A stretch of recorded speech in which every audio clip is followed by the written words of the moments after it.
All right, so good evening, everybody. We're here discussing Book 6 of Paradise Lost. We were off last week because I was out of town, but we are picking that back up now. So, continuing on from where we're at in Book 5, remember, we're really in frame of the story here that Raphael is telling to Adam. So he's really basically like a good educator does. He's relating this narrative story to Adam, and there's a point, or even likely multiple points to him telling him this story, where he's trying to educate him in virtue. He's trying to train him up to be courageous, to be bold, to be temperate, and to be basically just to be obedient to God ultimately, as that is really one of, if not the main motifs of Paradise Lost and also of Raphael's story. So we got finished off with Abdiel being the lone angel, standing firm and strong, courageously against Satan and all those who are going to choose to rebel against him. And we leave off book 5 with that. And so book 6 continues on with that story. We're going to get some warfare. We're going to get God talking to the angels. We're going to get the angels talking to each other, smack talk between the angels and Satan in some sense too, in the midst of combat, of course, very Homeric. So we're going to get to all of those things today and wrap this all up. So one thing I'll mention this now, like while we're on recording too, but I think just for teaching poetry, this is especially probably true with kids and teenagers, but even with adults, I think it's good to try to read things aloud together as much as possible. So I'm hoping we can do that more. If you reference a line, just give it a shot, read it out loud, or even a couple of lines that lead up to it. Just go for it, because we need to read poetry out loud. We're not doing the due diligence that it deserves if we don't read it out loud. So keep that in mind. I'm just gonna read the argument as well at the beginning of the book, and that'll kind of nicely transition us in. So, book 6, the argument. Raphael continues to relate how Michael and Gabriel were sent forth to battle against Satan and his angels. The first fight described. Satan and his powers retire under night. He calls a council, invents devilish engines, which in the second day's fight put Michael and his angels to some disorder. But they at length, pulling up mountains, overwhelmed both the force and machines of Satan. Yet the tumult not so ending, God on the third day sends Messiah his son, for whom he had reserved the glory of that victory. He in the power of his Father coming to the place, and causing all his legions to stand still on either side, with his chariot and thunder driving into the midst of his enemies, pursues them unable to resist towards the wall of heaven, which opening, they leap down with horror and confusion into the place of punishment prepared for them in the deep. Messiah returns with triumph to his Father. So that just kind of sets the mood, but affirms everything that we are going to be getting into tonight. So I wanted to start actually just like with lines 29 to 42. So we get this descriptive passage at the beginning, and we can circle back around if anyone has anything to note there. But just going to read some lines here from God speaking to Abdiel. And remember, context, Abdiel just was courageous and stood the test of obedience. The ultimate test, really. Servant of God, well done. Well hast thou fought, a better fight, who single hast maintained against revolted multitudes the cause of truth, in word mightier than they in arms, and for the testimony of truth hast borne universal reproach, far worse to bear than violence. For this was all thy care, to stand approved in sight of God, though worlds judged thee perverse. The easier conquest now remains thee, aided by this host of friends. Back on thy foes more glorious to return, than scorned thou didst depart, and to subdue, by force who reason for their law refuse. Right reason for their law, and for their king, Messiah who by right of merit reigns.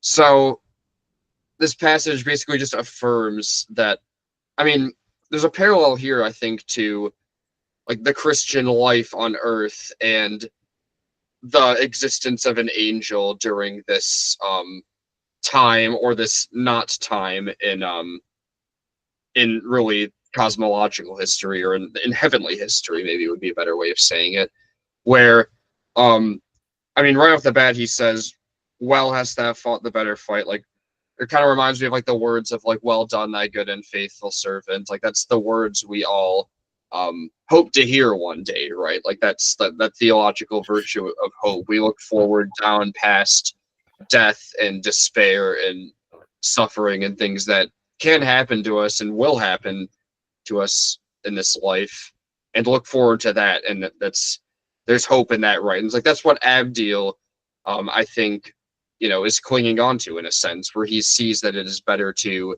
be conformed to God, to be conformed to the good and obedience, amidst all of these things. And there's language here that really highlights the idea that there was a sense where that was an extremely difficult thing to bear, right? Because he was alone.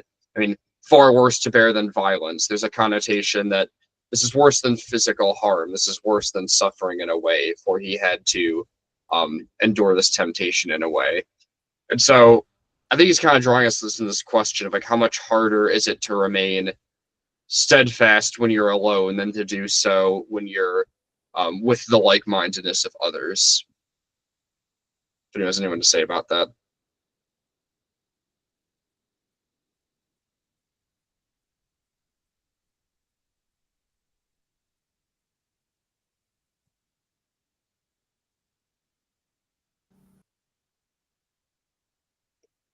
I guess you maybe another question. Like, what does this say about the power of friendship in community, like both in a human sense and a celestial sense? Yeah, like no, go ahead. Go. I was just going to point out the line, just, God the Father saying to Abdiel that when he returns, it'll be an easier conquest, aided by this host of friends. So even just there, we see, like, he's praised because when he was all by himself, he still remained faithful. But it's still clear that, like, that's actually, like, very impressive that by himself he was still able to stand. But now the feat of standing against Satan is going to be easier, aided with friendship. So you do see that theme of, like, the importance of community, of people who are like-minded and aligned towards God and following his will. Obviously, sometimes we may have to stand alone, but we're not intended to always be that way. And there's a lot of good that comes from that community. And so it's interesting, too, that he uses the word friends. Like, you could have said this host of fellow angels, but I think he wants to emphasize that. Yeah, I was just gonna say, like in reference to, like, the body, right, or like the church, and yeah, like, you're never exactly alone, right? When you have the whole council, right, of God, saints dead, angelic forces like this, even like Abdiel, is never really alone, I'm sure.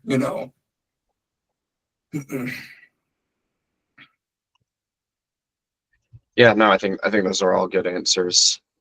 Yeah, I think there's a sense where that just, like, it's kind of, reading like the story of Abdiel, and we talked about this last time, so I don't want to spend too much time on it, but it's kind of just like reminding of reading like the stories of I would say like the stories of the martyrs, in a sense, obviously not the aspect of like like experience martyrdom in a way, because Abdiel doesn't die like a human dies on Earth.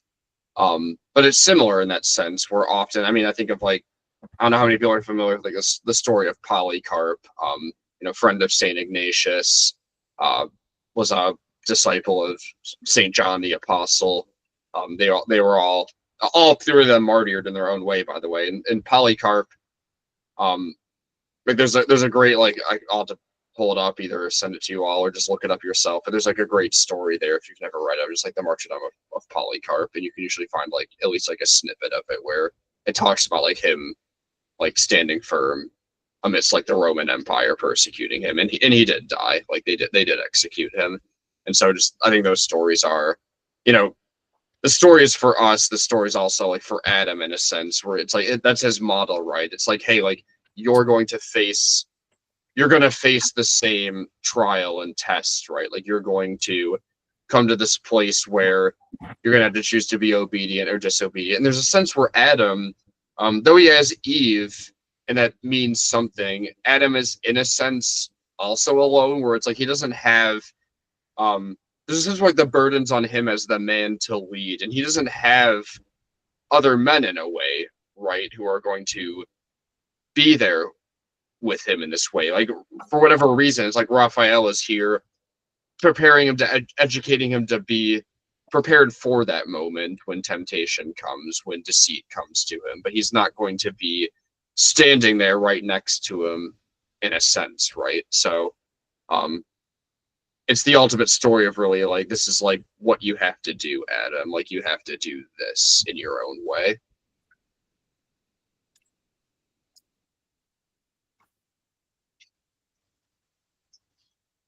Oh, anyone have anything else on those lines?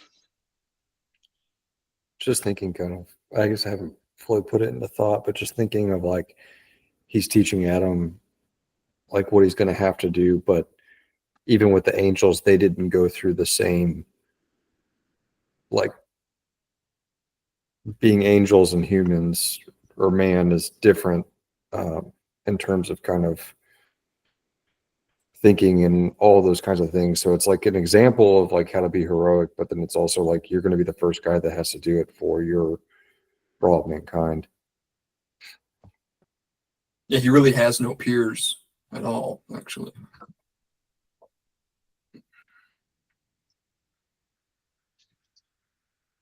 All right, so after these lines, so basically like line 44, like God's gonna commission Michael, so like we get another archangel figure introduced here. Michael's gonna be actually a key character, especially later on, but he definitely gets like a lot of screen time in this book specifically. He'll get even more later for other reasons that I won't exactly state right now, but so God's going to commission Michael and Gabriel, really both, to basically defend what is good, right? They're going to defend heaven against revolt. But why why even, I guess, allow for, like, why should God even allow for an actual battle to commence, right? Like, why not just wipe them out, or obliterate them, or just cast them to hell himself, right? Are you saying like, why doesn't God just snap his fingers and let it be so? Yeah. Like what? Like why like let the battle happen? Like what's the point? Yeah. It seems to be like, right, omnipotence, omniscience. He can do whatever, but he seems to act within creation.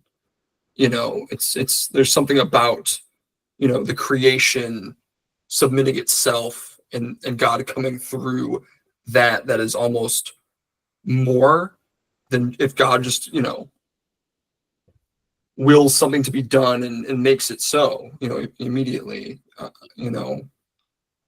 Yeah, later on in the book, when God the Father starts talking before the third day of the battle, when the sun comes, I don't have the exact line numbers in this copy, but it said, God the Father says, 2 days are therefore past, the third is thine, for thee I have ordained it, and thus far have suffered, that the glory may be thine of ending this great war, since none but thou can end it. So I think that those lines really do reveal a lot of like behind why God has allowed this to happen. Obviously, it's like that reference to like the third day kind of foreshadowing. And we see like the same time, it's like, why did Jesus have to be like remain in the grave for like 2 days? It's just this basically an age-old argument of like, why doesn't God intervene sooner? Why not? And we see it's for the glory, like for his glory, for the glory of his son. And he allows and suffers this war to happen, like suffer in the sense of like permits it to occur, so that further glory can go to the son, because he could have just like snapped his fingers and they could have been gone, but he wants like the son to have this glorious moment where he comes out on his chariot and just demolishes all of Satan's forces. Whereas like all the other angels have struggled and they're powerful, but they're not omnipotent. They're not, they don't have that power that Christ has. So I think that is definitely part of it, at least. Yeah, it's like it's more glorious for like God to turn like such a situation like as like warfare between angels. What a catastrophe. But then all of a sudden he, God does, he flips it on its head and turns it for good, in an unexpected way.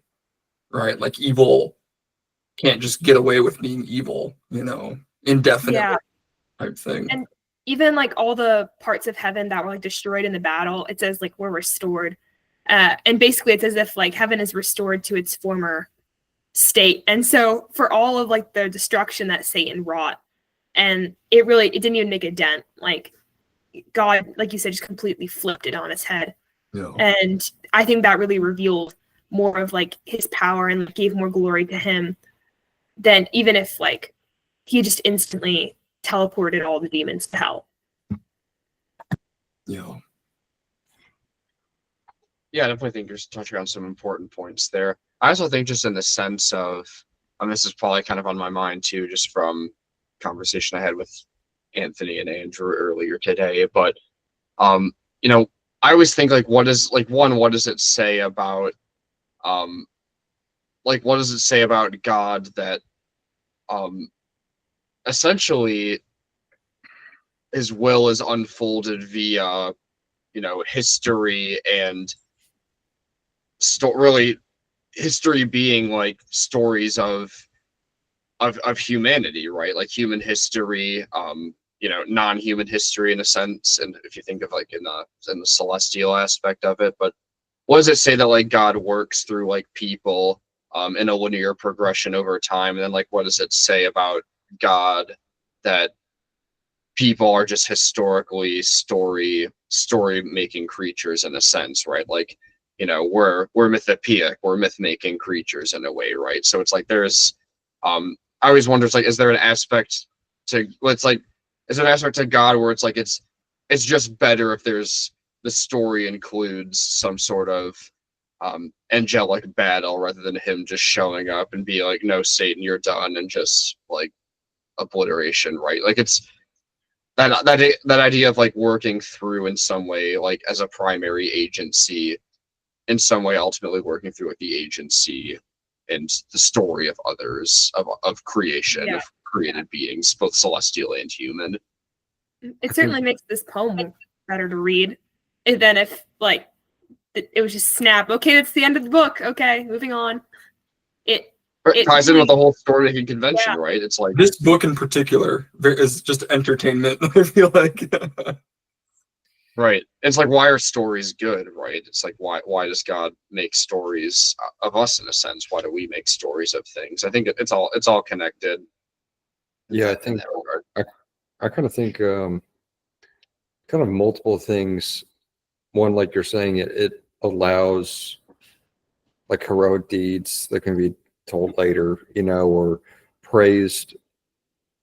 Like he's praise to be given to his servants, for their heroic deeds. And also it like really shows the contrast of like the full depravity of evil. And, there's any point in this battle that he could have stopped them.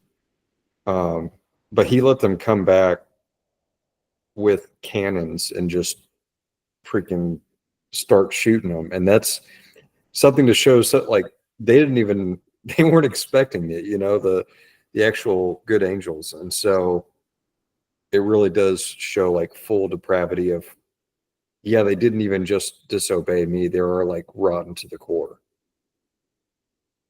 Yeah, and it's like God gives the fallen angels like the opportunity to fight at their full strength and like gives them the opportunity to like make weapons and stuff. And then they just still completely are destroyed instantly when Christ comes. And it's almost like it demonstrates even more like their own just the futility of what they're doing, their own like weakness in comparison to God's omnipotence. And I agree. Like God didn't tell the angels that like the fallen angels had like made cannons and stuff. Like he allowed that to happen, which is interesting, but it does make like a better story. It does show the depravity of the fallen angels in a way that if they weren't allowed to do anything like that, you wouldn't really see.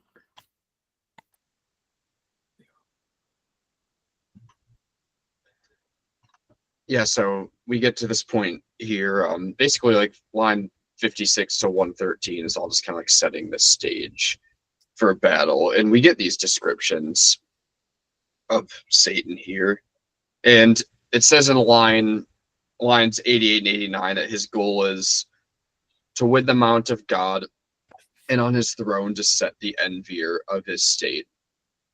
And then moving downward, we get this description of Satan that I'd like to talk about as well. So I'm going to read lines 99 through 110.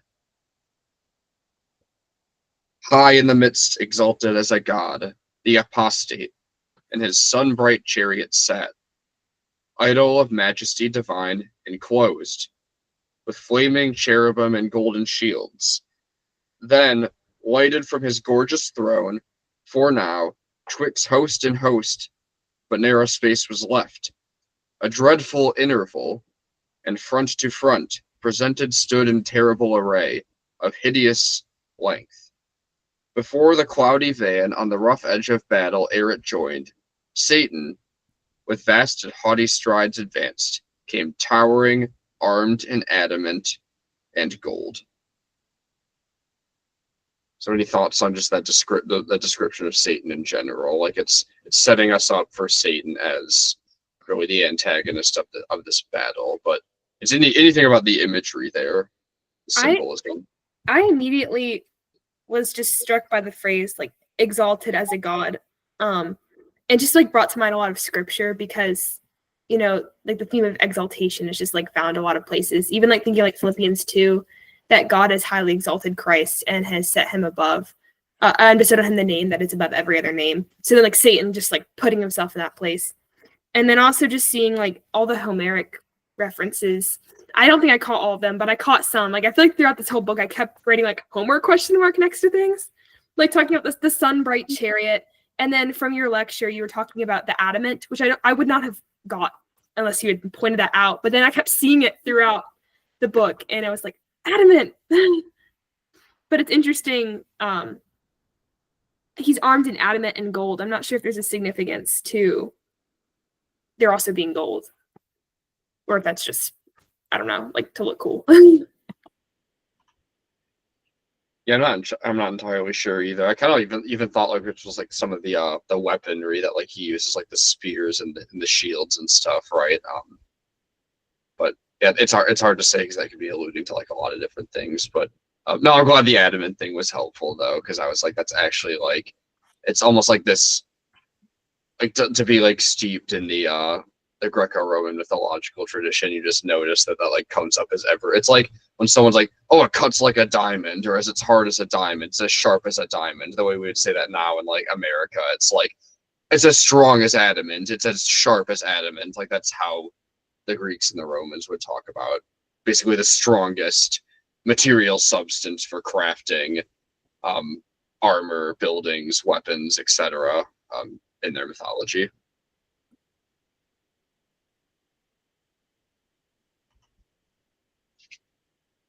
With that said, so the battle begins there. So we have Satan basically just being brought up for battle as really the ruler of those who are in rebellion against God. And then Abdiel and Satan are gonna basically square off here. And this is, you talk about Homer, it's like this just like screams like the Iliad. It's like, you know, somebody gets mad and then like Ajax comes in, is like flexing his muscles, and then like, you know, even like with like Patroclus and Hector at times, or like Hector and Achilles, like there's just all these back and forths that are famous from the Iliad, and it's definitely, there's no way these aren't inspired by that, right? So just keeping that in mind. But just wanted to go read one of these here really quick, just for a little bit. But just Abdiel's response here at line 131. Proud art thou met, thy hope was to have reached the height of thy aspiring unopposed, the throne of God unguarded, and his side abandoned at the terror of thy power, or potent tongue. Fool! Not to think how vain against the omnipotent to rise in arms, who out of the smallest things could without end have raised incessant armies to defeat thy folly, or with solitary hand, reaching beyond all limit at one blow, unaided, could have finished thee, and whelmed thy legions under darkness. But thou seest all are not of thy train. There be who faith prefer and piety to God, though then to thee not visible when I alone seemed in thy world erroneous to descend from all. So he's pulling back to like what happened previously, where and I don't know how much like Satan would have even thought about who was with him and who wasn't. Perhaps he was calculated and cunning in that way, but you know, Abdiel's basically just in a sense just calling him out and saying it's like there's just no point in doing this, Satan. Like it's not gonna work. You're in rebellion. It's like you are. It's absolute folly, basically.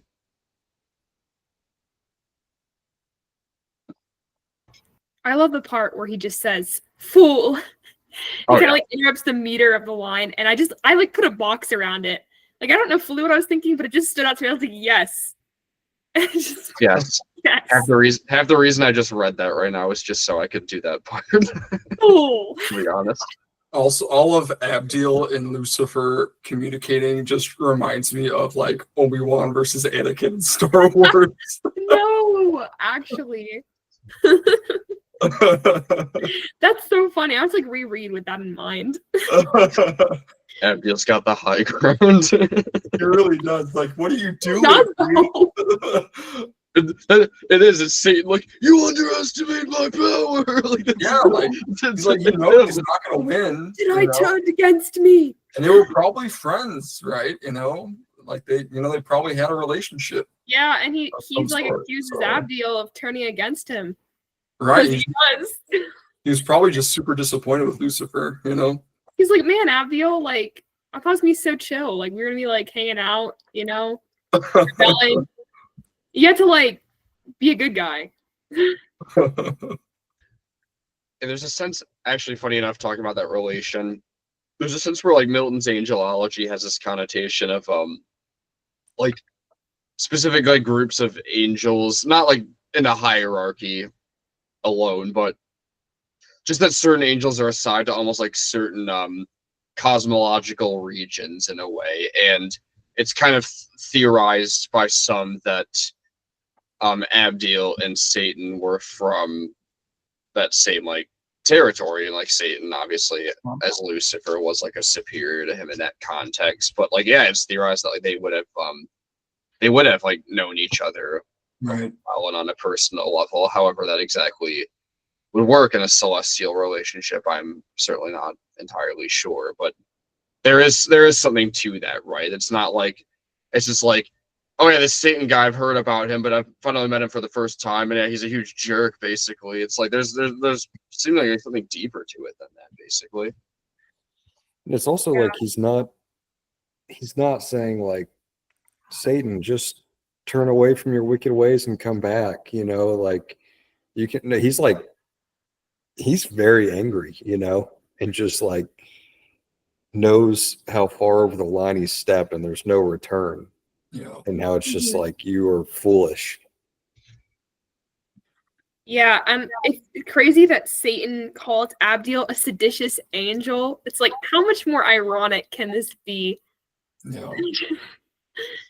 He just is so upset that Abdiel's like betrayed him by not joining the cause, and just the irony that Satan is the one who's betrayed God.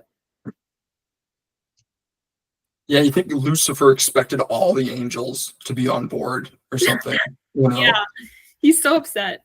yeah. Does that say something about too? Just like thinking, like either people you've maybe like a terrible boss, or like somebody you've known in real life, or just like thinking like leaders in world history. Like, do you think that people that are kind of these narcissistic, like self-absorbed complete tyrant type of figures, do you think they expect?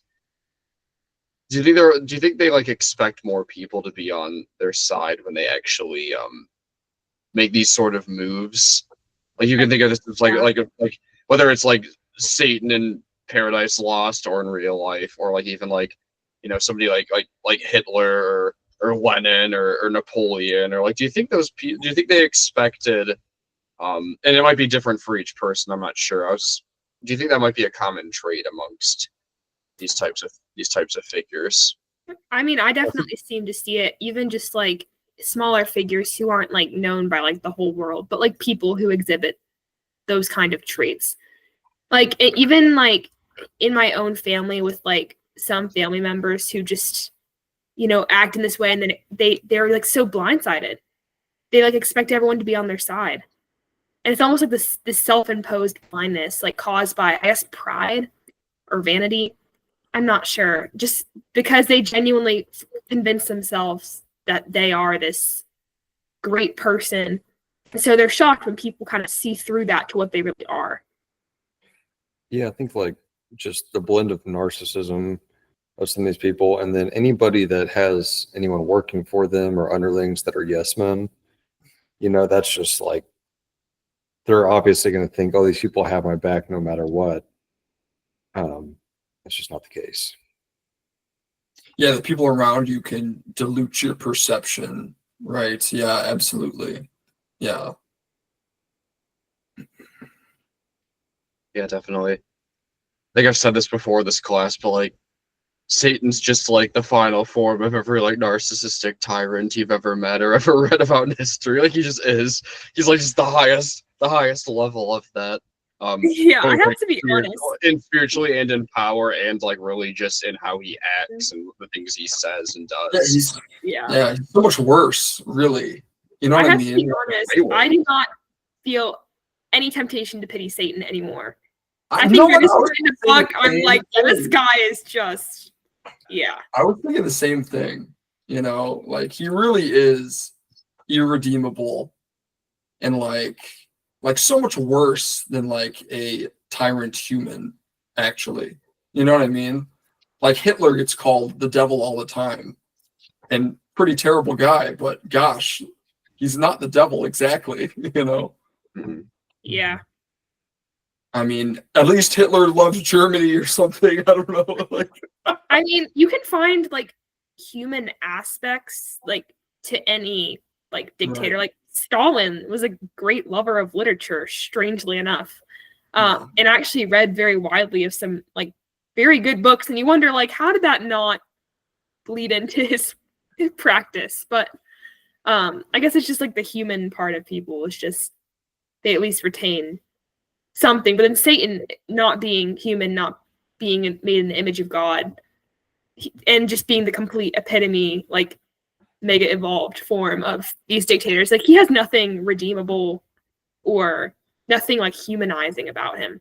He's just Right. Stalin was completely just like deceived by his own like ideology. Like he imagined something good coming out of what he was doing. Probably. yes. Unlike Satan, he's just doing things. Yes. Humans, yeah, even like really evil humans like have some justification. Like very rarely do you meet a person who like is doing evil things and is calling what they're doing like evil. Like they at least try to justify themselves in some way. Yeah, yeah. So when we see like, I'm thinking of like the similarities, when you have like Morgoth and Sauron was at least a little redeemable because he served somebody. Yeah. But do we really get that at all with like Satan and then like his followers? Like, are they less bad because they're following Satan, or are they just as bad because they would want to be in Satan's place if they were as powerful as Satan is? Or that's a good question. That's a good question. And I think people have just answered that differently. I mean, I'll definitely always go back to Dante whenever given the chance. And like in the Inferno, like the depths of the Inferno is just Satan like half frozen in ice. Like that's like, so that could be like a totally different conversation in a sense, but in that high Middle Ages Western church, you know, the combination of kind of like Aristotelian metaphysics and the understanding of like virtue, vice, and obedience and sin in a sense. For Dante, it's like there is a hierarchy of torment and punishment and rebellion and vice and sin and hell, just as there is for like ultimate virtue in heaven, right? Where it's like some people are they're all content where they're at, right? But it's like Picardon Luna is at the lowest point, whereas like, Saint Bernard's like way up, like, leading Dante into the Empyrean. And they're both just content with that. But it's like that's not the case in the Inferno. But Satan being at the bottom of the Inferno says something about like all these descriptions we get of the shades in the Inferno. Dante clearly positions Satan as like the worst of them. Right. And as far as I know, it's more, the people he places in the Inferno are going to be more, like people he like knew, like humans, like people he knew in real life or people he studied and read about in history and kind of his understanding of them. But I think there is something just to be said about that alone. And yeah, like, and part of it's going to just depend on like how you view how like virtue and vice and sin and such things like play out either penitentially in hell or in terms of reward in a sense in the heavens. But yeah, there's a way where it could certainly be argued that like Satan would be worse because he's the one that led it all, and like he's kind of solely ultimately responsible, even though they are also in a sense responsible by the freedom of the will to choose to follow him, whereas they could have also chosen to not follow him. As certainly Milton would at least see that portion of it, I would say. I'd be curious to go back to book 2. I believe that's where they had like the Infernal Council, and they're all talking. I'd be curious to go back and kind of analyze like the different responses of the different demons and just see, like, I don't know if you could like rank, but like, are some of their proposed things like evidence of like worse evil than others? Because like I remember one of them like saying, let's just like do nothing and hope things get better, and some being we should just attack, and even if we get beaten down again. So like I'm curious maybe if that reveals anything about it, but I definitely agree with like the whole ordering of souls in hell and heaven. I'm just like curious if that applies also. Although like I'm curious because like is there any evidence also that like because it seems like Abdiel gets like a lot of praise, and like some of their angels, like their deeds are like really, when they do something great, they're like, lauded for that. So it almost seems like maybe there's differing levels also of like faithfulness, like, I don't know, of the angels in terms of like, they're all good, but like some of them do extra good things. I don't know. So does that mean that their demons like would at least be condemned like on the scale of the evil that they worked during their span? Like a demon who like basically like caused a lot of damage to human life and like a lot of lies maybe would like have more punishment than like another. I don't know. Here's another important point to consider about that. And this is like, you definitely see this in Dante a lot, but it's not always just merely the heinousness of the act of evil or like the weightiness of a specific sin or pattern of sin, but there's also a sense, this goes like way back into like just the conversation of like how like God creates people to be, we're the same in substance, right? Where we're all like humans, we all have a rational soul, we're all made in the Imago Dei, but people are not identical in their like God-given capacities, their opportunities and such things, right? So for example, and this is, you especially see this in like the medieval understanding with like Christian ethics, where it could be considered a much greater evil if God providentially put you in a situation where you, say you were like the son of like a monarch or a king or something, or like you were like an archbishop in the church, or especially the pope, right? Like the reward in a sense in the heavens would be much higher for you for stewarding that role well. However, if you screw it up, the punishment is also much higher for you. So it's like there's a sense where what God gives you in life, where if you are if you know if you're a potato farmer in Ireland and you do good and bad things, your reward and punishment are both probably far less significant than the Pope or a monarch or an archbishop, or even like just like a priest who isn't like anywhere higher in like the episcopal hierarchy, right? Like there's a sense where like the responsibility you're given by God on earth is yours to steward, and some of those things are just more consequential than others, and that plays a role. And it's probably the same thing in the celestial hierarchy. If it's like Lucifer is at the top of like that hierarchy in a way, he stewards that terribly, and the fact that he has that much power and authority and influence is very influential in the negative to cause a lot of these rebellious angels to sway to his side. They're still punished for it. They still screwed up, but he was a terrible steward of being given a very great status in the celestial hierarchy, and that is going to have, I would think, far worse consequences than anybody else would have, Yeah. right? Especially like, I mean, Satan, even like Revelation, there's all these specific mentions of like just Satan just getting like basically just demolished at like the end of like the church age or whatever, and it's like there's a special kind of punishment that can only happen to someone like Satan, right? Like there just Yeah. is.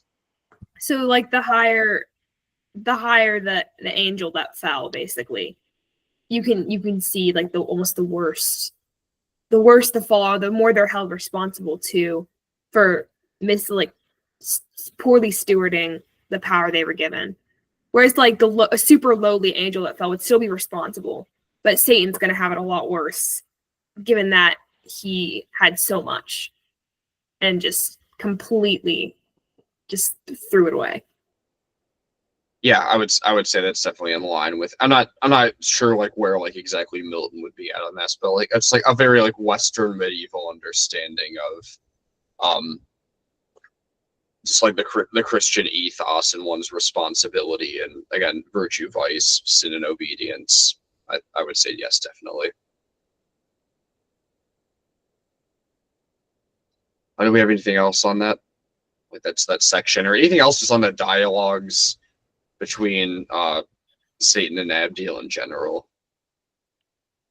I have one on this is in 163, line 163, where he says, Satan responds and says, "At first I thought that liberty in heaven to heavenly souls had been all one, but now I see that most through sloth had rather serve ministering spirits trained up in feast and song.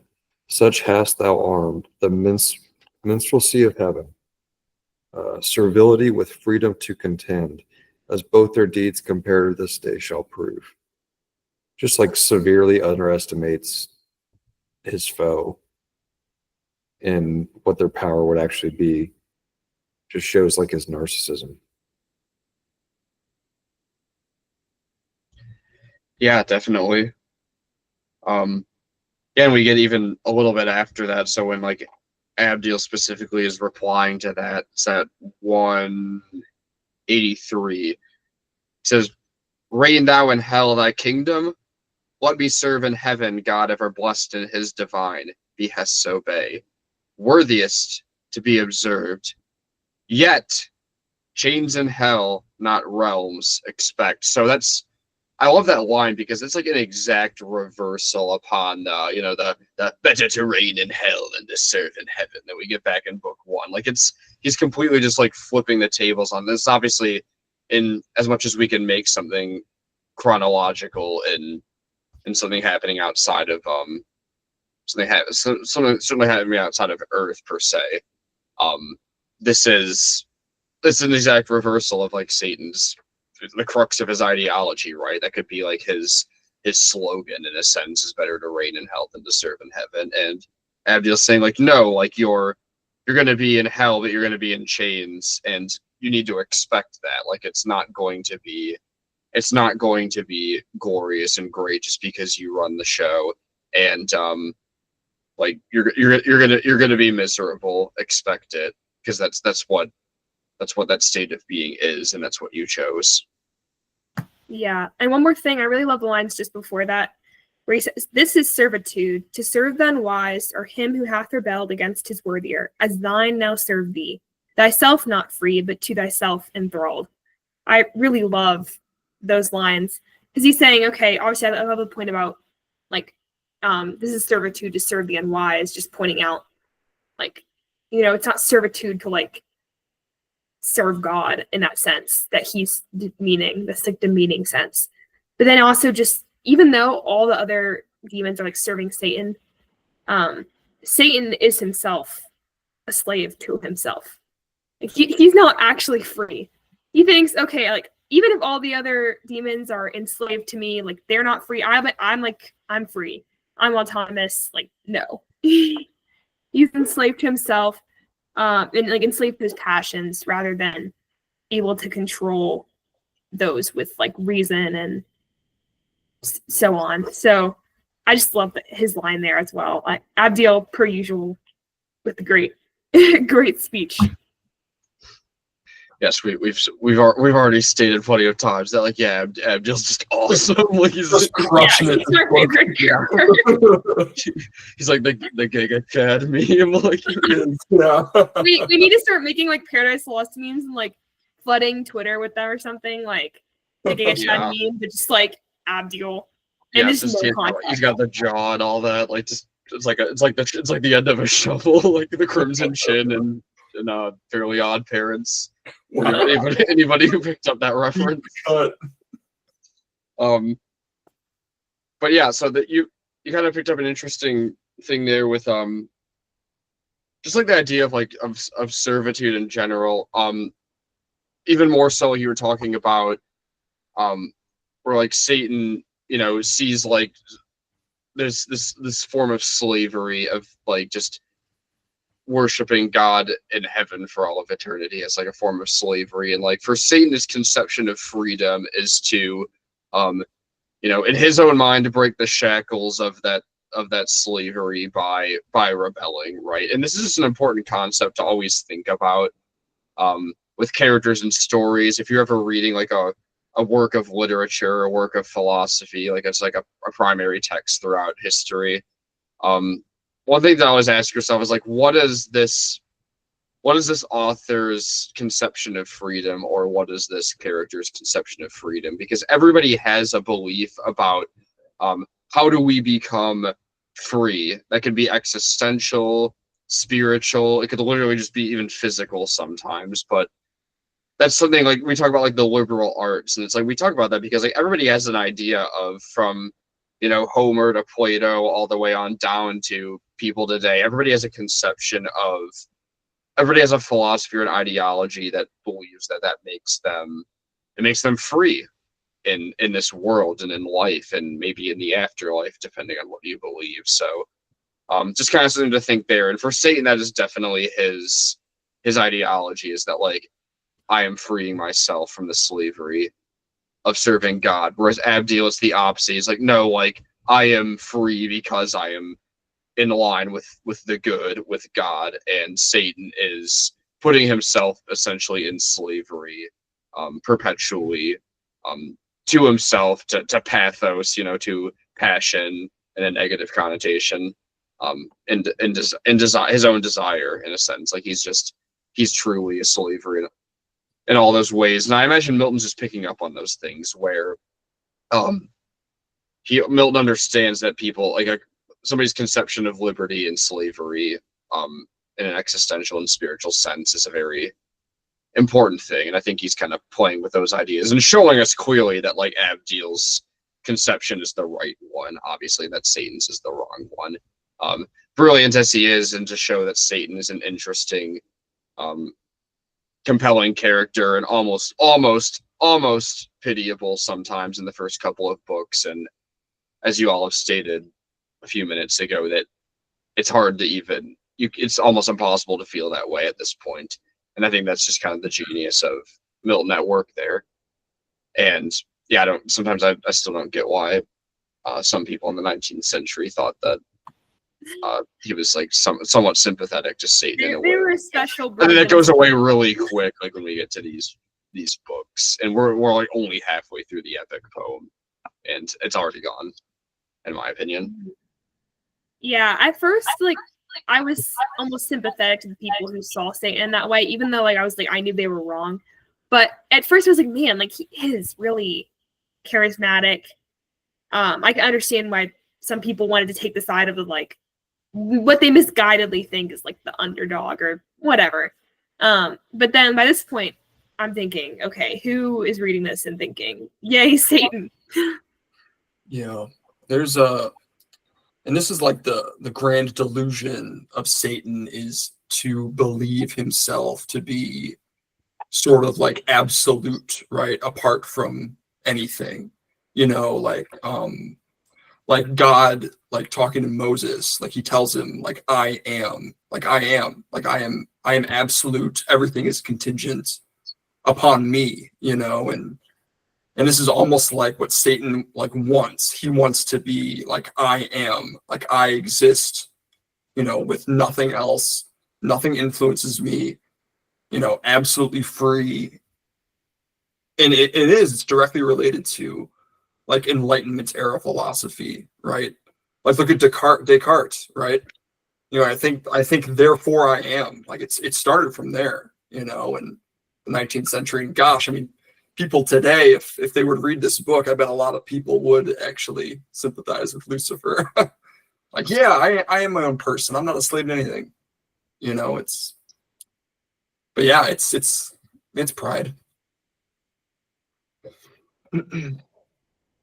Yeah, and again, just always remember that like Satan's supposed to be yes, it's good and right and worthwhile even in a way to sit here and certainly dog Satan, but there's a sense where like Milton's always drawing us into that, like there's the harsh reality that Satan does remind us of like even like the worst of ourselves, like our worst of sin, our worst of our worst of failures in life, our worst of moments, our worst of our own rebellion against like the will of God in a way. So there is like a very human sense to it, but yeah, it would certainly be a very wrong reading to sympathize with him, and I think now more than ever, random person that doesn't really have any context picking this up and reading it could easily be misled to that route. Yeah, and like people just don't understand, like they are what they worship, and everyone worships whatever they give their attention to, it's inevitable, right? Yeah. Well, shall we move into a battle description? Please.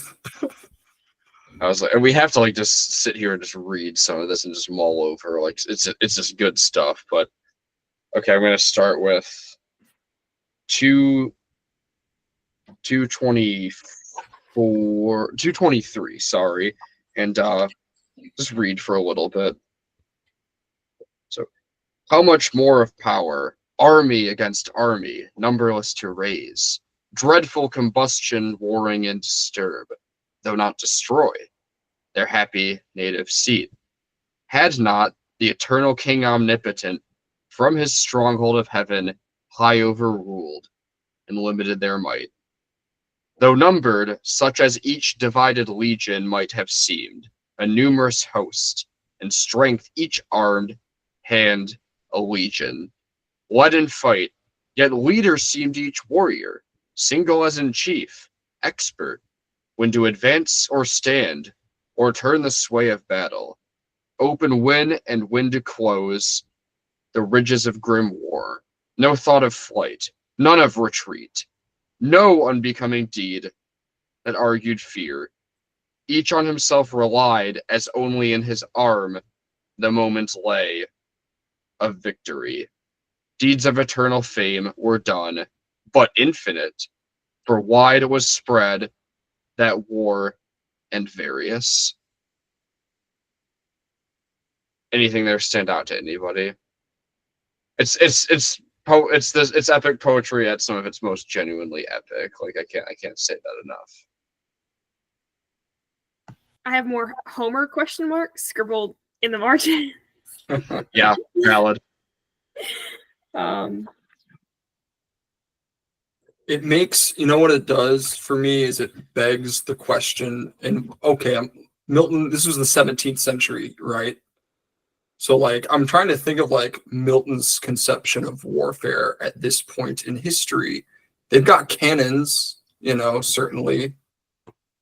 Rudimentary, yeah, gunpowder. I mean, I'm not sure where they're at here, right? Like this is before like the revolutions and stuff. So, but like warfare was starting to get a little bit less chivalric, let's say, or honorable even maybe. You know, it started to get this griminess that gosh, Milton couldn't predict where it would end up here now in the 21st century, you know, of just senselessness. But it was interesting seeing like, because later on he kind of talks about this a little bit, and that was something I was interesting, because he talks about how let's see, deeds of eternal fame were done but infinite, and just how many were done. And then like near the end of the poem, when he's kind of describing it, he says that he might relate of thousands and their names eternized here on earth. But then this part was interesting. But those elect angels, contented with their fame in heaven, seek not the praise of men, the other sort in might, though wondrous, and in acts of war, nor of renown less eager, yet by doom canceled from heaven in sacred memory. Nameless in dark oblivion let them dwell, for strength from truth divided and from just, illaudable, not merits but dispraise and ignominy. Yet to glory aspires vainglorious, and though infamy seeks fame, therefore eternal silence be their doom. Which was super interesting, like even just comparing it to like Homeric poetry. It's like a completely different view. Basically, you've got this perfect battle, all these deeds of glory, but Milton basically says, okay, I'm not going to tell you about these deeds. Let them, let eternal silence be their doom, and basically challenges the notion of like winning personal glory for oneself. So we have this like glorious battle scene where all these angels are like committing like these heroic deeds, every single one of them. But he's not going to report that all, which is just super interesting aspect that I thought of when I looked at this passage as well. It was like, just it's like Homeric, but also like very not.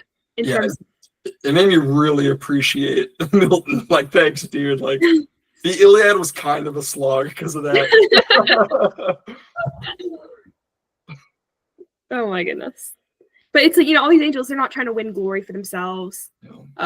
You know, seek like vain praise and laud, but they're just fulfilling their roles and just being satisfied with obeying God and doing what they should.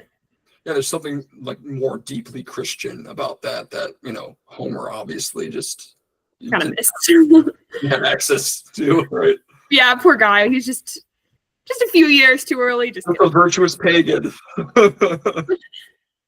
Hey, he can be in the first circle. That's right. Not so bad. He is, yeah. He is in limbo, so. Yeah, he can hang out there in the fields, just chatting with the other poets. Yeah. He gets to talk with Cicero. I mean, and with Virgil. That's pretty nice. It's not so bad. Could be worse. Could be worse in so many ways. Yeah. You could be like Cassius and Judas being just chewed on by one of the three heads of Satan in the bottom of the Inferno. That's not even like the most grotesque thing to read, although it is one of the worst things. But like, there are some sections in Inferno that are just. Oh yeah. Ooh. Yes. Maybe someday.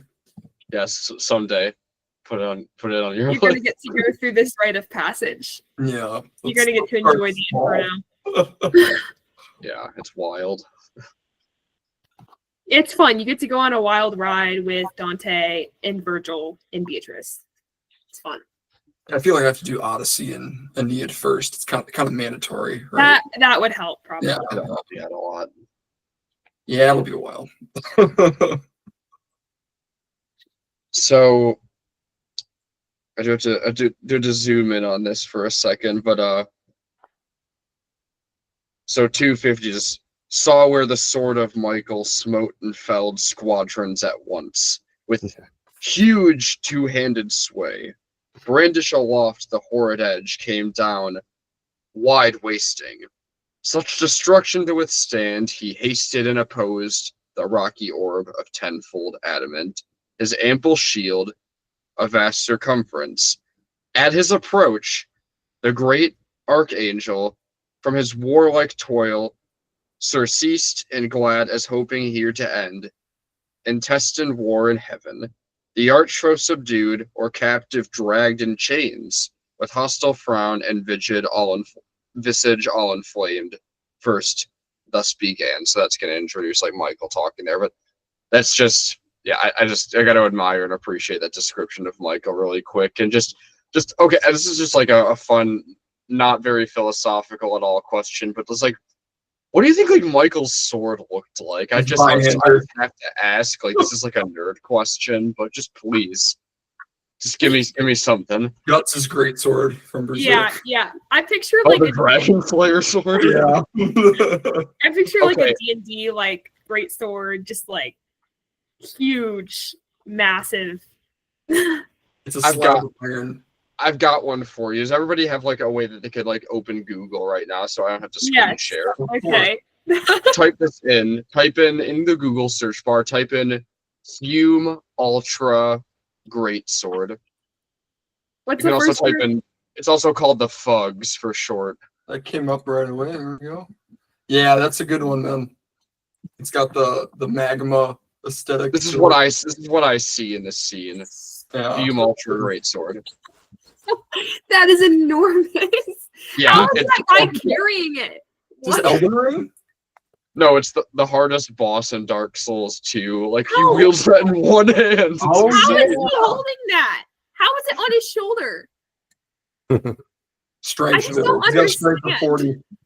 You should watch the boss fight, like the Fume Knight boss fight in Dark Souls 2. Like when he like the boss, he's got like a smaller sword in one hand and that sword in the other. Like it's What insane. Amazing. is that? It makes me think of like age mythology when you get the Titans and you just like hit the people and they just like all fly. That was like I feel like that was like almost like a meme in like 2014, 2015, where it's just like with like PvP in Dark Souls 2. It's like you think you're feeling good, then you walk in, this guy's wielding the Fugs, and you realize you're screwed. Like it's like a meme back in the day. Oh my goodness. Amazing. I Anyway, I suppose just had to pull that up, but for an angel, it's interesting it's double-handed, not to get into all of this, but like, is it really the weight of it going to be an issue for him at all? Not No. to get into. No. He could it like so He's he's one-handed. still holding it with double hands because he's just like really having an epic moment. But he probably could just like it's not an issue of like practicality. So yeah, this sword could be as big as you want it to be, I guess. Absolutely. it could be. But anyway, there's my visual aid for tonight. So I had to throw that one out there. I had to shoot one reference in somewhere. Okay, but perfect time to talk about Michael and Satan here. So we've introduced him and now we're at line 262 and Michael's talking saying, author of evil, unknown till thy revolt, unnamed in heaven, now plenteous as thou seest. These acts of hateful strife, hateful to all, though heaviest by just measure on thyself and thy adherents.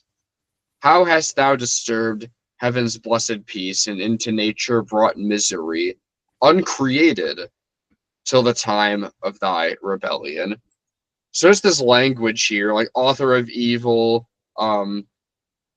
into nature brought misery, uncreated till the crime of thy rebellion. So it's like, what do you think of this idea of, is there is this referring to there being some sort of privation of like the substance of good things created by God? Like, is that somehow affected here? And obviously, like, for this is like a question in general for like our reality, but in Milton's poem, I guess you might not be able to answer that question until either like go look back on the earlier books or read the later books of Paradise Lost. But just thoughts on that, like what's going on with that?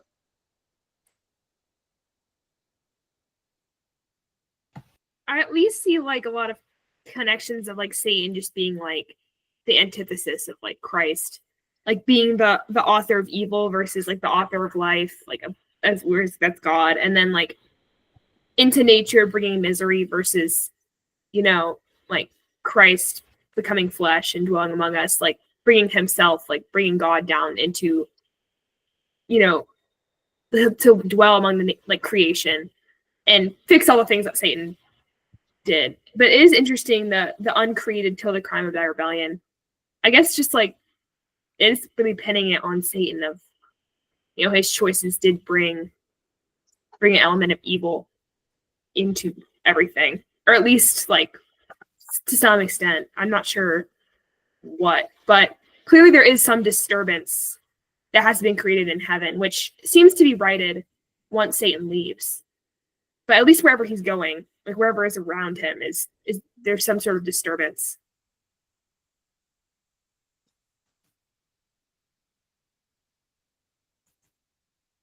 Oh, the dog.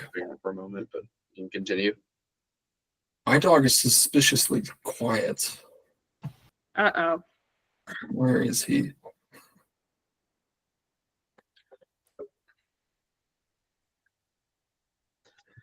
Any other thoughts on that one? Or that's just like a question, I guess, like even just to be thinking about in a sense, kind of as we move forward, because different people, different like theologians have just kind of like hashed that out in different ways.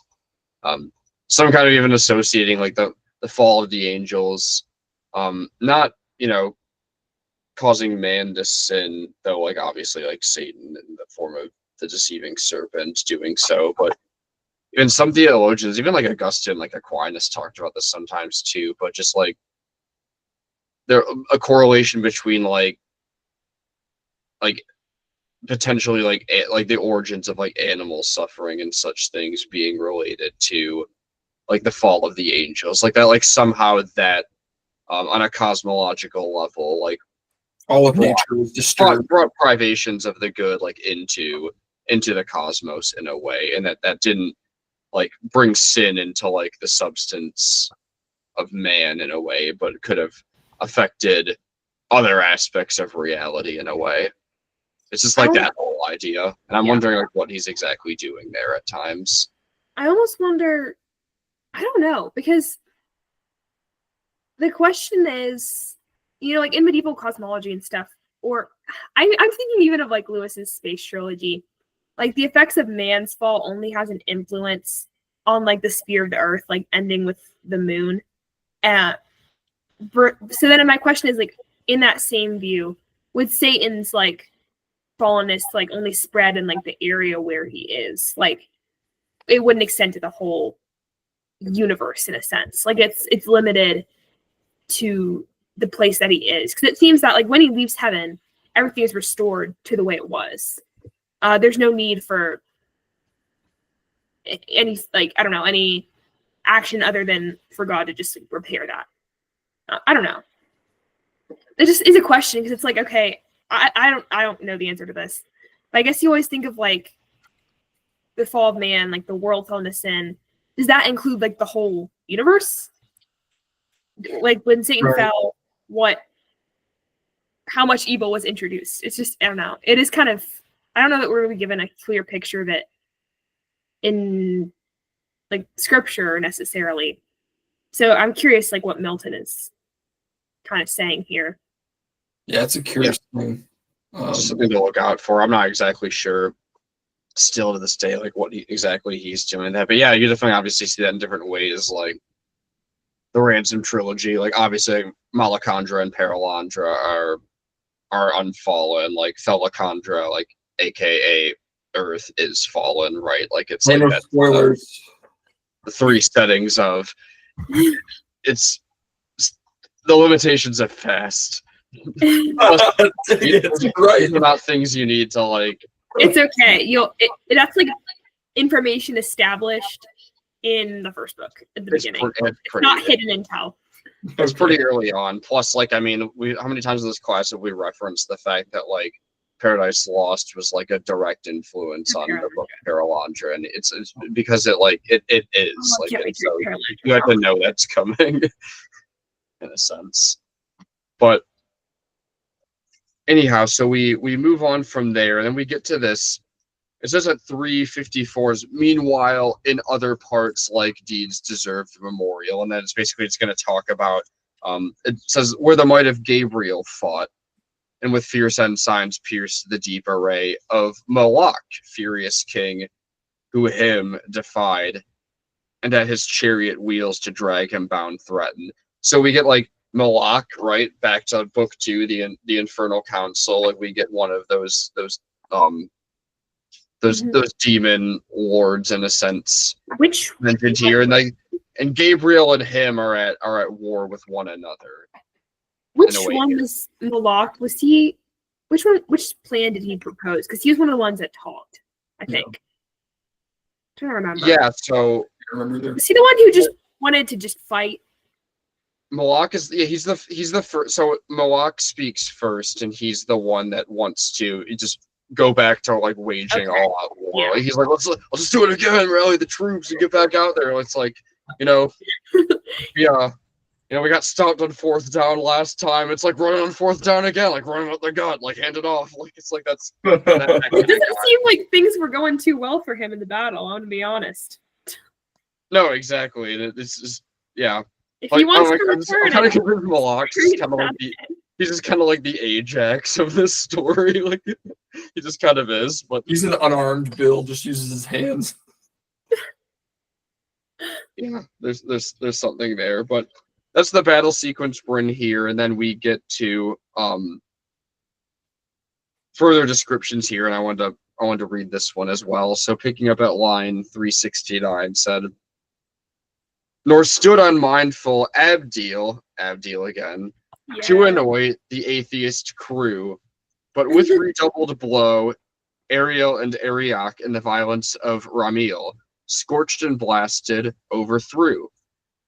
I might relate of thousands and their names, eternize here on earth, but those elect angels, contented with their fame in heaven, seek not the praise of men." So that interesting, that last line. It's like he's not the angels wouldn't even they don't care that they're not named characters in the story because they see themselves as just servants in the higher purpose and the higher plans and like the higher ultimate purpose of the story of God, and they're more than happy and contented to not be named figures as Michael and Gabriel and Abdiel and others will be.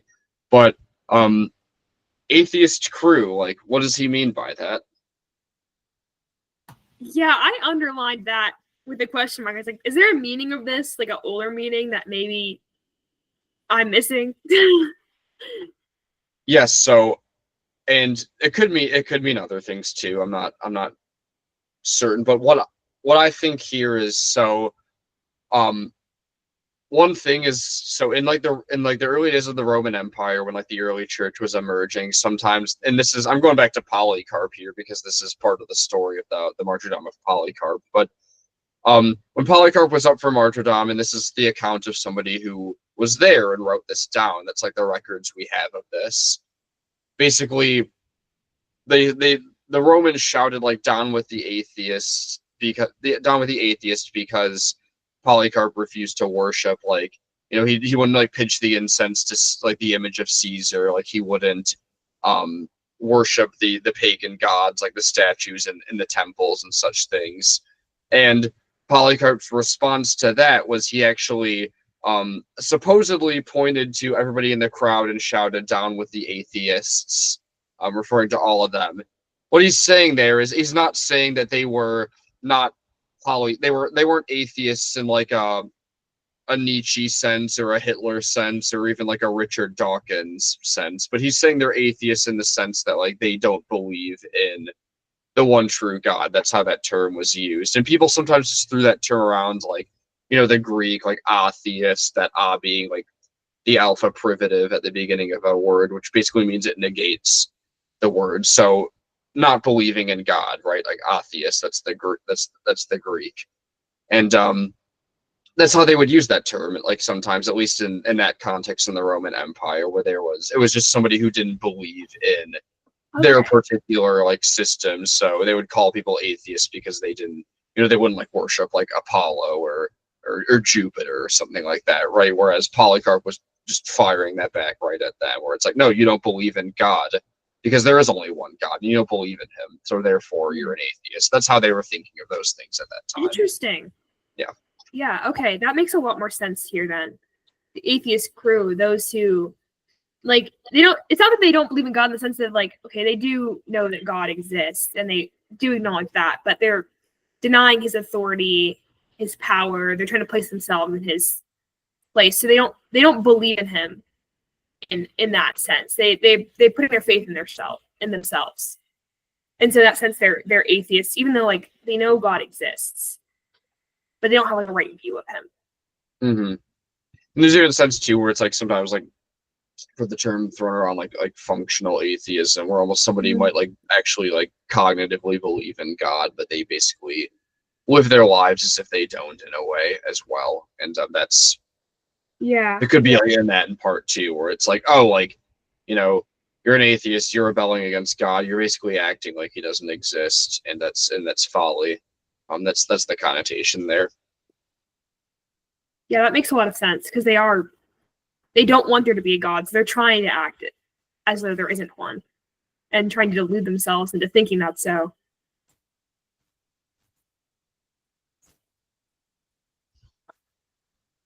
Was there anything else on those specific lines?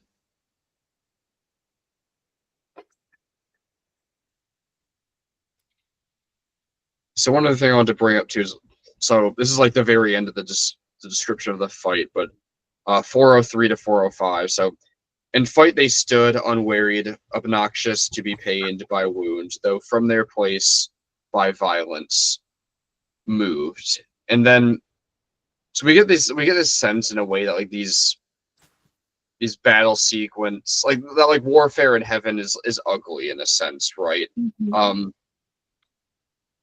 Earlier on, I should have read this too earlier, but going back to 394, it says, then first with fear surprised and sense of pain fled ignominious, to such evil brought by sin of disobedience, till that hour not liable to fear or flight of pain. Far otherwise the inviolable saints, in cubic phalanx, firm advanced entire, invulnerable, unpenetrably armed, and then kind of tying into those lines. But we get like the sense where like this like warfare is kind of ugly, and it's like how does that look with like heaven being beautiful and warfare being ugly? And kind of tying it back into that question earlier, with like, will that have any sort of lasting effects in heaven?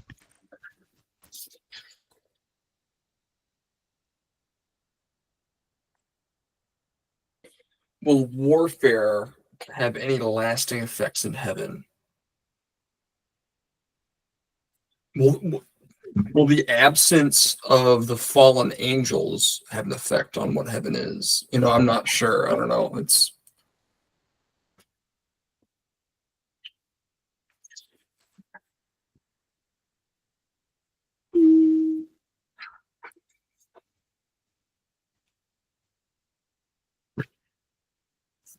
Trying to find the quote where so the whole landscape has been destroyed from like the second day of battle when they're like throwing stuff at each other, and when God the Son like first arrives, it says that at his command the uprooted hills retired each to his place. They heard his voice and went obsequious. Heaven his wonted face renewed, and with flesh florets hill and valley smiled. And so we see like basically he just repairs everything that's happened back to its state. And then when the fallen angels fall into hell, it says, let's see, where is that quote? There's a quote basically about the gap kind of closing up over them. It says, okay, hell at last yawning received them whole, and on them closed, hell their fit habitation fraught with fire unquenchable, the house of woe and pain. Disburdened, heaven rejoiced, and soon repaired her mural breach, returning whence it rowed. So at least from those lines, at least when I was reading it the first time, I kind of inferred that between like Christ like repairing everything after the battle with just his voice, and then when the angels leave, this burdened heaven rejoiced. I think it was the fallen angels that were carrying that destruction with them. So I don't think there's any lasting impact in heaven. Yeah, absolutely. I think that's certainly good. Certainly good like textual evidence to like support like what Milton was thinking about with all of that. So very good. Plus, I think it would cause some problems, and if there were still effects of fallenness or evil in heaven, that would just raise some questions. Like for example, just about how that would be reconciled one day, and just I don't know. I think that would raise a lot of questions that Milton would have to attempt to answer if he made it clear that there was some sort of evil effect still lingering on heaven. Yeah, well said. All right, so we'll move a little bit on ahead here to let's just move on to the part where we basically get to line 418, and we really get to this section where Satan's really kind of speaking like after their defeat, right? And so starting at line 424 says, "What heaven's Lord hath power fullest to send against us from about his throne, and judge sufficient to subdue us to his will, but proves not so? Then fallible it seems, of future we may deem him, though till now omniscient thought. True is, less firmly armed, some disadvantage we endured, and pain till now not known, but know as soon contemned, since now we find this, our imperial form, incapable of mortal injury, imperishable, and though pierced with wound, soon closing, and by native vigor healed." So I guess I'll let you all talk. Any observations first about those lines? Just a section at the beginning where he talks about that the dangers they've gone through and the pain they've suffered is found worthy not of liberty alone, too mean pretense, but what we more affect honor, dominion, glory, and renown. Just thinking, that's quite an upgrade from Satan's initial speech where he's just really focused on liberty. Like, liberty is the supreme good. We just want liberty. And now he's like, well, liberty's not enough to merit all this, but actually it's for our own honor, dominion, glory, and renown. It's almost like the veil has just been shifted a little, and we see a little bit more of what he really wants, which is his own power, his own glory and dominion over others. It's not just liberty. And then just Satan, kind of along the lines of the way he's been speaking throughout the book. Just like blaspheming against God, claiming he's not omniscient. Just, I'm not sure. I mean, I think he knows he's lying here, but I'm not 100% sure, like, to what extent he believes his own lie about God's omniscience as well.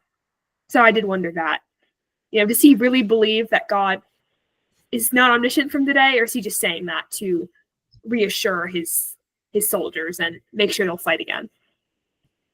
Yeah, like like I said in the past, like it's always worth considering like where Satan's like consciously at in these things, and kind of raises the question even too, where it's like, is Satan, where is Satan like consciously like doing these things like for like his own gain of influence and power over others, but where is he just there's a sense where like likely even for celestial beings that something like lying excessively and consistently to yourself and to others and to God is it's kind of all consuming in a way, to like the point where I think of like humans with like these issues in real life, where it's like they come to a point where it's like I think they don't even know that they've lied and manipulated so much that they don't even know that they're doing it anymore. They actually like think that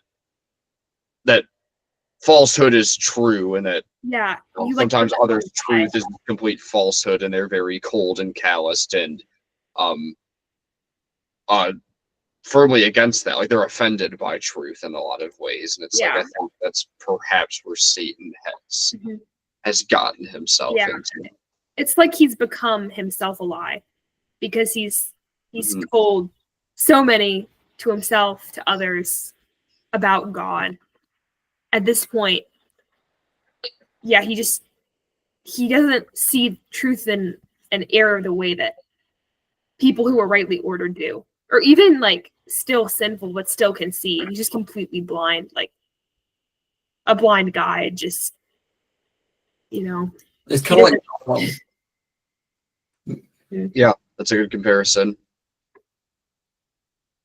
Can you give me more with that? Yeah, he's just like transformed, from what he was over time. You become something else, right? And then you're stuck. And you're stuck because you are the way you are, and you believe your own stuff, right? Like you said earlier, like with constant lies or liars, like they're their biggest victim eventually. So, and I think like you see that, like, I mean, since like Tolkien was brought up, just like that, these are all like I think very much like just like Augustinian influences, right? Like we see this like the descriptions in like the beginning of Paradise Lost, where like the appearance is like alarming. Like they're on like the lake of fire, like they're at the pits of hell, and like their appearance has changed in some ways, right? Like it's like Gollum's appearance changes, like Sauron's appearance changes, Morgoth changes, Saruman changes, right? Like Grimo Wormtongue, like you just see it like over and over again. It's this privation imagery. So I think sometimes that's manifested the internal sometimes King Theoden changes back. Change is manifested through the symbolism of the visible, of the physical description, right, of their bodies. I had actually never thought about that with Lord of the Rings before, and now like my mind is exploding a little bit. Wild. What you need to do is like you need to I'll make this really quick, but there's two books you need to read if you like that kind of stuff. One is Philosophy of Tolkien by Peter Kreeft.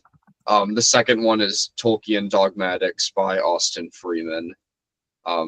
Both really top notch. The Austin Freeman one especially, like he basically does like a systematic theology of Tolkien. So he's just like, what did Tolkien in his literature believe about like God, angels, demons, all that stuff. But he talks about from like Tolkien's Christian, like traditional Roman Catholic beliefs, not like the theology of like within Middle Earth, but like the theology of Tolkien in the primary world, not the secondary world.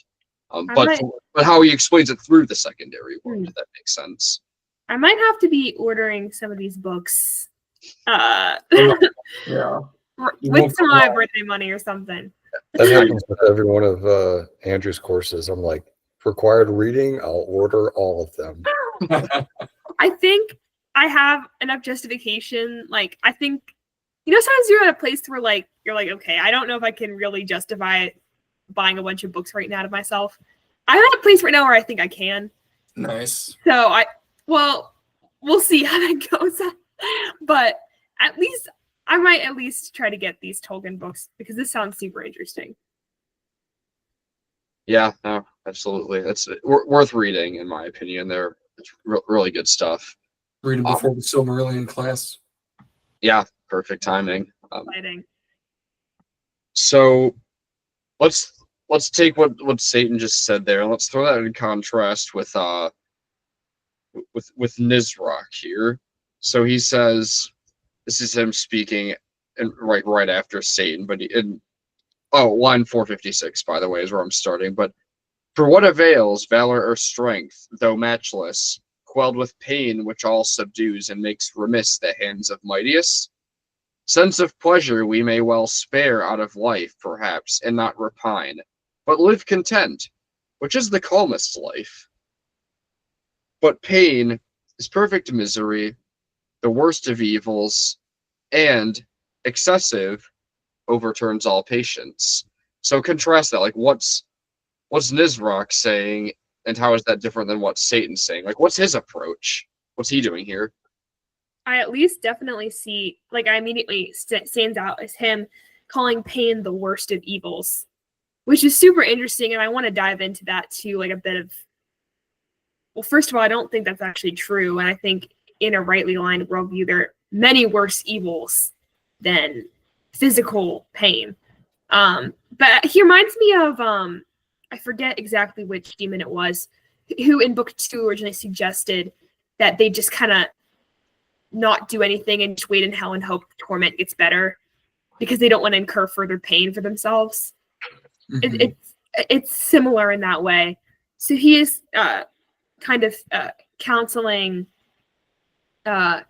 more of that, where he's concerned about, like, kind of just like he's cautious because he doesn't want anything that's going to cause further pain, because to him pain is the worst of evils, whereas for Satan, I suppose the worst of evils to him is the idea of subjection to God.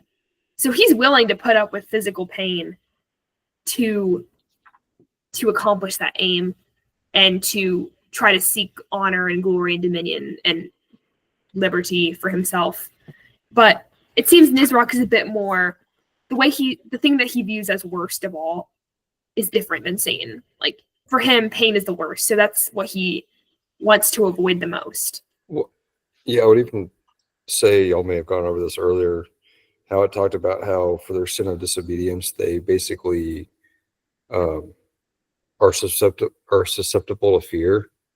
So having like this like recognition of fear, that could also be fear of pain. Like, what's the one thing that can I mean, I guess for Satan, it would be like no recognition, like actually like having to like poke a hole in his inflated pride. But for the rest of them, like they aren't the big dogs like Satan is. So, I mean, physical pain that they've never felt before would also be something to be feared, not like dishonesty or something like that, you know?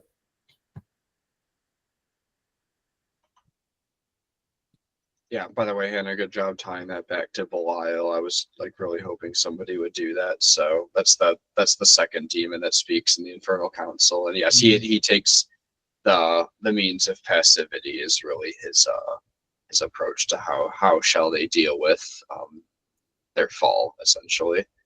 But do you find like Nizrak's approach to be more, at least a little bit more sane than Satan's approach? It certainly makes, I mean, I disagree certainly with his claim that the worst of evils is pain, but given their situation, what would be worse, to continue just recklessly attacking the forces of God, who's the omnipotent, the omniscient creator of all, or to at least exercise some caution, recognizing their position. Yeah, I mean, at least like it's the same thing with like what Belial was saying, where we were kind of looking at it. I was like, that probably was the best option for them, was just to like accept their punishment and not further provoke God's wrath. And I guess in that sense, I do see his plan is at least making more sense. Reasoning behind it is not good. It's not motivated by like repentance or anything, but just, man, I don't want to experience that feeling again. Yeah, Nizrak is like the cannon fodder or meat before it goes in the meat grinder, you know, just being like I'm not the one that's getting really the rewards from this. I'm just going to be in pain consistently. Actually, I won't say that. I was about to say poor guy, but I was like, actually, no, never mind. he deserves what he gets, but I do think it's more comprehensible to the human mind, almost in some sense. Like Nizrak's response almost makes more sense to us, that because we are so like, and as fallen creatures, like so enslaved to just like our fallen bodies and like, so like physical sensations, like we want to avoid painful things and seek like things that bring us pleasure in that sense as fallen creatures. So in that sense, those arguments are like very understandable to us as humans. Whereas like Satan's motivations are definitely, it's almost a little hard to understand when you're not the person like yourself. If it makes sense, like it's easier to look on someone else's like crazy pride and just like ridiculousness, like Satan, just the folly, his folly. It's easy to look on that and just kind of be like, what are you doing? But however, it is true that we have that same folly in a sense, like we all have folly within us. It's hard for us to see it ourselves. But when we see it in Satan, we see his response to God and we think, that's just like, what are you doing? That's so foolish.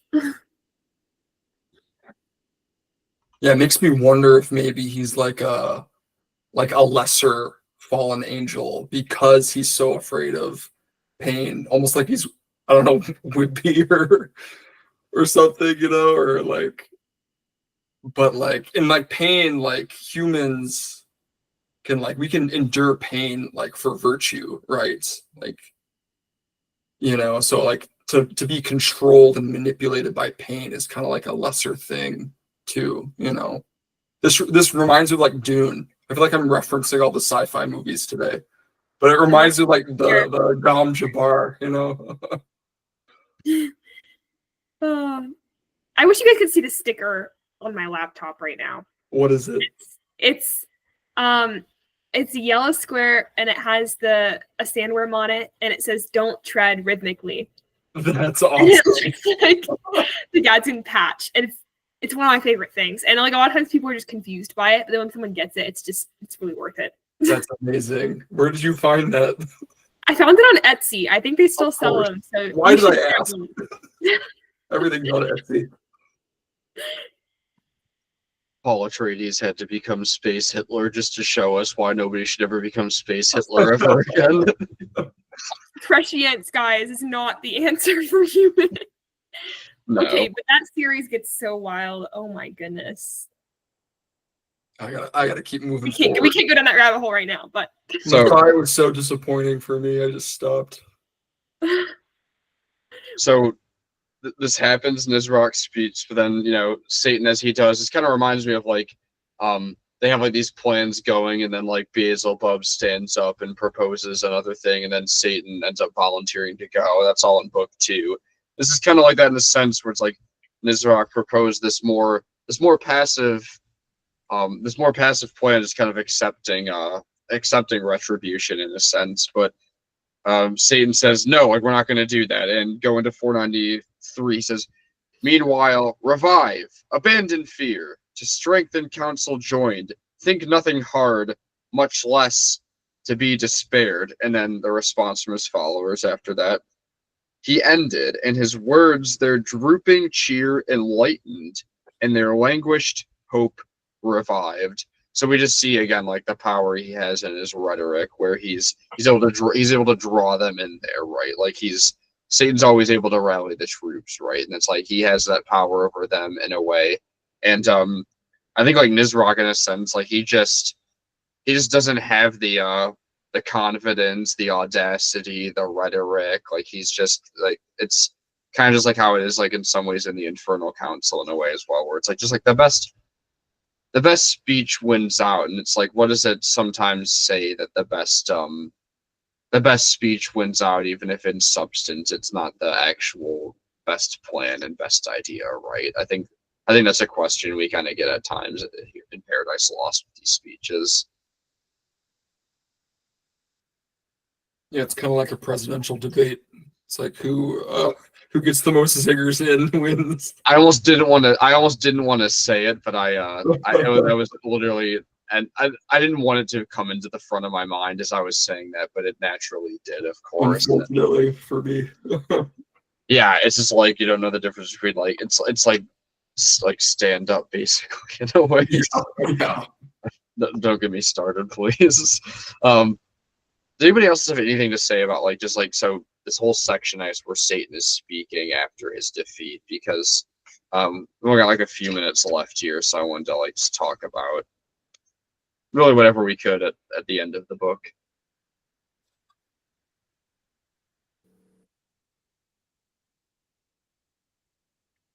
I didn't have anything specifically about that, but if someone else does, I do have something else that I noticed a little later on. When they're building the cannons, I was getting like, where did I write this down somewhere? Yeah, it was very like Saruman from Lord of the Rings-esque, of them just tearing up The industrial complex. the industrial complex Yeah. was very strong. The lines like, and all her, they emboweled with outrageous noise the air, and all her entrails tore, disgorging foul their devilish glut. It's just like, this is very, very Saruman-esque. Very much, we see like the introduction of like this like mechanization, this new invention, this kind of, I guess this is the first time a cannon has ever been, or something like it has ever been created, and they just tear apart the ground to create these like destructive weapons that, you know, tear apart the air with like foul destruction and fill everything with noise of industry. I don't know. I thought that part was interesting. I wasn't sure if like Milton was even making comments about, like you said, like the military industrial complex or something. Well, he's probably using his imagination of like future warfare. I'm sure, you know, like with gunpowder, it's like, oh gosh, you know, this could be some serious stuff, you know, in Yeah. the future. I'm It's sure. And you know, that's the crazy thing is like at that time, like cannons were so like it's no longer like man against man, seeing the man die in front of you, like they're way in the distance. And now it's even worse. It's like us saying like, oh, cannons, like that's so intimate. And like and now we have like drones, and it's just like Right. you know, I mean, yeah, I definitely agree with you. It was very Saruman-esque and like orcs. I really liked this is about at 6:20. I don't know if you were going to read anything, Josh, but Belial, when he responds, like after what happens, he says, "Leader, Yeah. the terms we sent were terms of weight, of hard contents, and full of force urged home, such as we might perceive amused them all, and stumbled many who received them right, had need from head to foot well understand, not understood. This gift they have besides, they show us when our foes walk not upright." Just like, man, this guy is like wicked. The way he's describing just massacre or destroying angels, you know? Yeah, I had a little trouble following exactly what he was saying there. I caught the tone of it for sure. I wasn't sure like exactly what, because I know he was trying to make like a little like witty remark. I couldn't quite catch like what was witty about it. Maybe I need to just like reread it. But I definitely caught his tone was so like wicked and like mocking. I'll put the footnote that we have in here in the Discord for Oh, later, but it okay. explains it really well. That's helpful because I was very confused. I need footnotes. I read it like a couple times and I was like, what? I was like, I know he's saying, yeah, okay, I'll have to leave this footnote. If you ever want an absurd amount of footnotes, sometimes you can find this used, but this is the Riverside Milton. Like that's your best bang for your buck sometimes. If you like really love this stuff and you like really want to get into Milton, at some point you should totally buy that used for like $20 if you ever find it. So just a tip there. So just gonna given the time, there's a lot more we could say, but does anybody have like anything that they like really wanted to talk about before the end of this?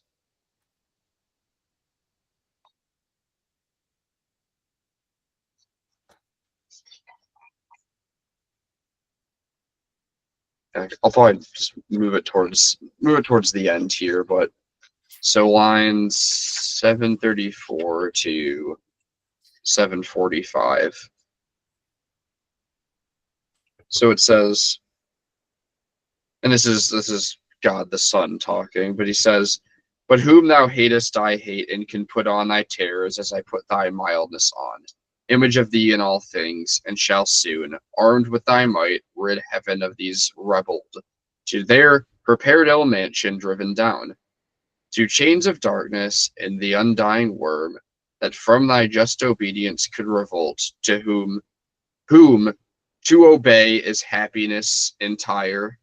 Then I shall thy saints unmixed, and from the impure far separate, circling the holy mount, unfeigned hallelujahs to thee sing, hymns of high praise, and I among them, the chief." So there's a sense where we're getting this key this key motif of obedience in Milton once again. Like you just see obedience and disobedience over and over again. It's like that's what he's constantly drawing us into, right? So we've talked about this conception of like what you know liberty is for different people, what it is for different authors. So I think like for Milton really, and he's voicing this through God the Father, God the Son, some of the angels, that really basically the key to like happiness or like eudaimonia, like a true happiness of a truly good, happy,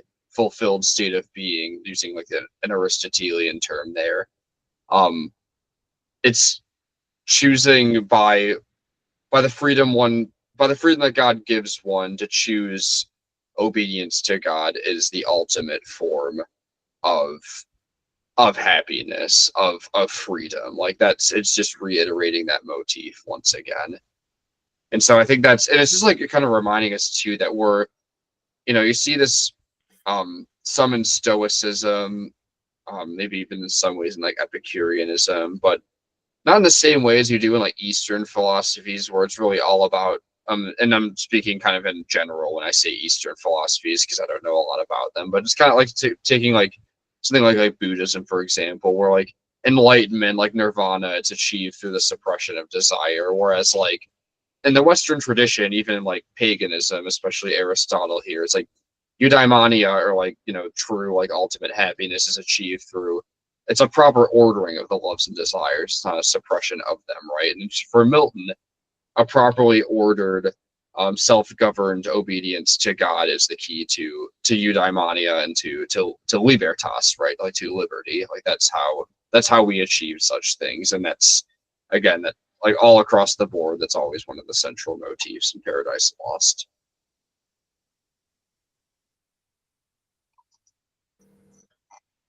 We have anything else we want to mention? Suppose we can call it good then. This is once again, I'm like scrolling through my notes here, and there's a lot of things that I didn't talk about. So it's good though. I mean, like you have to be over prepared and know that you won't get to everything. So that's okay. We can cut it there then.